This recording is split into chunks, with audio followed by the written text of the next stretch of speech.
Hey, everybody. Let's talk about how we build relationships with new types of people. We've been talking a lot about different ways of having conversations and how do I talk to somebody who might possibly be very different from me.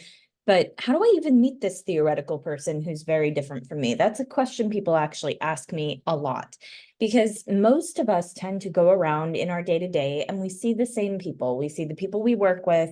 We see the people we're related to, we see our friends, we see maybe the people who belong to some kind of social community that we're part of. And then that's about it, except like the person who works at the gas station or the person who works at the bank or whatever it is, but we don't encounter brand new people on a very regular basis unless we have the type of life where we're doing that intentionally. And we know that we need to be building relationships with a variety of people as part of an election violence prevention strategy, because this is what creates a resilient community. It's what makes it so that the subgroups know each other and we're interrupting patterns of rumors and patterns of escalating tensions and mutual extremism because we have these personal relationships from one subgroup to another. If I actually want to get to know you, I might have an instinct to say, okay, so I'm going to invite you into my space and, you come and we'll do something cool. The thing is, that doesn't really work. If I actually want to get to know somebody, I go to the place where they are and do the thing that they are interested in rather than asking them to come to the space where I am to do the thing that I am interested in. Right? Does that make sense? This is me showing I am genuinely interested in building a relationship with you on your terms. So I need to find a place to go where I wouldn't normally be. And there's a lot of different potential options for this. Like I could go to an art or music or theater event if that is not the type of place where I would normally be. If I go to all the theater events already, then going to another one is not going to make a difference. But if that's an unusual activity for me, that will introduce me to new people. Or I might go to a restaurant. Maybe I'm used to going to one type of restaurant and I'm going to try something different and meet a different group of people in a different place. I could go to a school board gathering or a community forum, something that's happening in my community, people getting together to talk about something that really matters to them. Maybe I go to a faith community that isn't mine and I join some kind of activity or worship or conversation that they're having, or I go to a book club at the library. Um, some communities have craft circles. Some communities have sporting events. Most of them do, in fact. And I can show up at the high school basketball game or the community pickup soccer game or whatever it is in order to meet the folks who are there. Maybe I go to a local museum. A lot of towns have some kind of quirky local museum.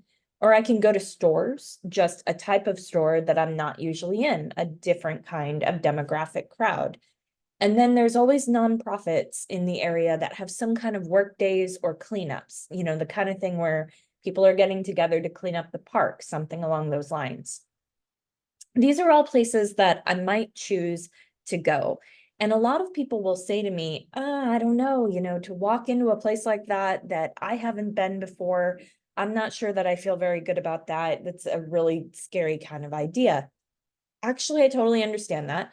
I do this all the time, but it didn't come naturally to me. I haven't always done that kind of thing all the time since the beginning of my life. I got used to it gradually by trying little things. So I want to recommend the same thing to you. Try something small.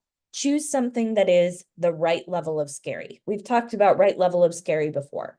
It's going to push you a little bit out of your comfort zone, but not so much that you're actually really terrified. So think about what kind of experience feels a little bit easier. Is it better to have a structured activity like a book club or watching a play?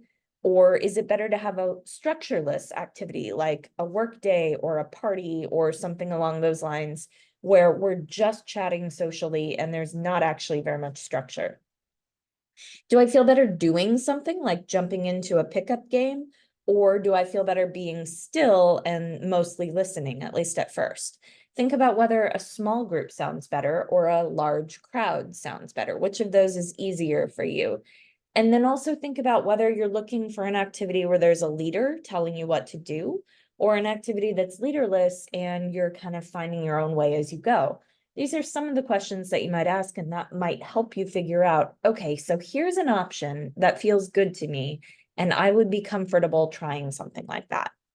We go to a place where we haven't usually been to enter other people's space, not a space that we are specifically not supposed to be in. This isn't about trespassing, but a space where other people are, where we wouldn't usually go, because I genuinely want to get to know the people who are in that space.